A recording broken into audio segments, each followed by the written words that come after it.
Hi guys, இன்னைக்கு நம்ம வந்து கேகேஆர் vs சன்ரைசர்ஸோட ப்ரீ அனாலிசிஸ் தான் பார்க்க போகிறோம். ஸோ மேட்ச் வந்து இன்னைக்கு நடக்குது. எங்கே நடக்குதுன்னு பார்த்தீங்கன்னா ஈடன் கார்டன்ஸ் கிரவுண்டில் நடக்குது. ஸோ ஈடன் கார்டன்ஸ் கிரவுண்ட் கேகேஆருக்கு ஹோம் அட்வான்டேஜ் இருக்கான்னு பார்த்தா கண்டிப்பாக இருக்கும்.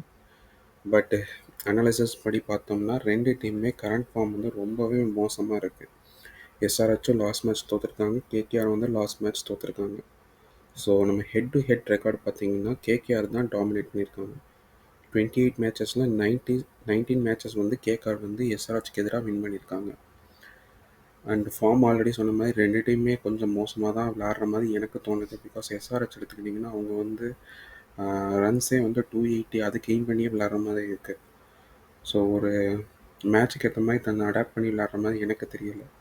கேகேஆரும் அப்படி தான். பிகாஸ் ஓப்பனிங் கொஞ்சம் சுமாராக தான் இருக்குது அண்ட் ஃபினிஷிங்கும் சரியில்லை கேகேஆரை பொறுத்த வரைக்கும்.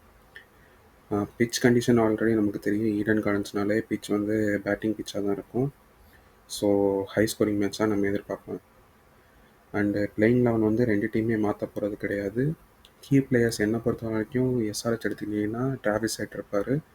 பிகாஸ் அங்கே ஒரு ஸ்டார்ட் கிடைச்சா தான் அவங்க ஜெயிக்கிறதுக்கு நிறைய வாய்ப்பு இருக்குது. இங்கே வந்து ரசல் வந்து ஃபயர் பவர் ஆகணும். பிகாஸ் ரசல் எந்த அளவுக்கு ரன்ஸ் அடிக்கிறாரோ அந்தளவுக்கு கேகேஆருக்கு வந்து நல்லது.